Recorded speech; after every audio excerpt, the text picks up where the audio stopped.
Hello అండి, welcome to NH vlogs. ఈరోజు మన రెసిపీ వచ్చేసి దోశ పిండితో ఇలా 3 రకాల దోశలు వేసానండి. ముందుగా దోశ పిండిని ఎలా ప్రిపేర్ చేసుకోవాలో చూద్దాం. 1 గ్లాస్ మినప్పప్పు, 2 గ్లాసుల రైస్ తీసుకొని 7 to 8 అవర్స్ నానబెట్టాను. నేను నైటే మిక్స్ చేసి పెట్టుకున్నాను, ఎందుకంటే మార్నింగ్ సరికి పిండి ఇలా డబుల్ క్వాంటిటీలో ఉబ్బి దోశలు మంచిగా వస్తాయండి. అందులో కొంచెం సాల్ట్ వేసుకొని ఇలా పక్కన పెట్టేసుకున్నాను. అలాగే స్టవ్ వెలిగించి పాన్ పెట్టి పాన్ హీట్ అయ్యాక మంటని హై ఫ్లేమ్లోనే ఉంచి ఇలా రౌండ్గా దోశ వేసుకోవాలి. అంతేనండి, మనకు ప్లెయిన్ దోశ రెడీ అయ్యింది.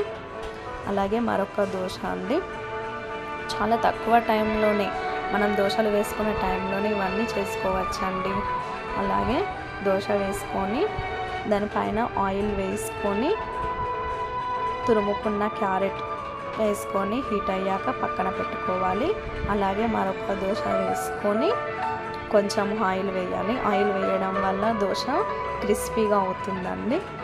ఆనియన్స్ తురుము అలాగే క్యారెట్ తురుము వేసుకోవాలి. ఇలా కలర్ఫుల్గా వేయడం వల్ల పిల్లలు ఇష్టంగా తింటారు, అలాగే చాలా హెల్దీ కూడా. మరొక దోశ వేసుకొని ఆయిల్ వేసుకొని ఎగ్ వేసుకొని కారము, ఉప్పు, ఆనియన్స్ తురుము వేసుకొని ఇలా కొంచెం పైనుండి ఆయిల్ వేయాలి. వేసిన తర్వాత మంచిగా హీట్ అయ్యాక దోశని రివర్స్లో వేసుకోవాలి. వేసుకొని అంతేనండి, పక్కన పెట్టుకోవాలి. రెడీ అండి మన హెల్దీ దోశలు. Thanks for watching.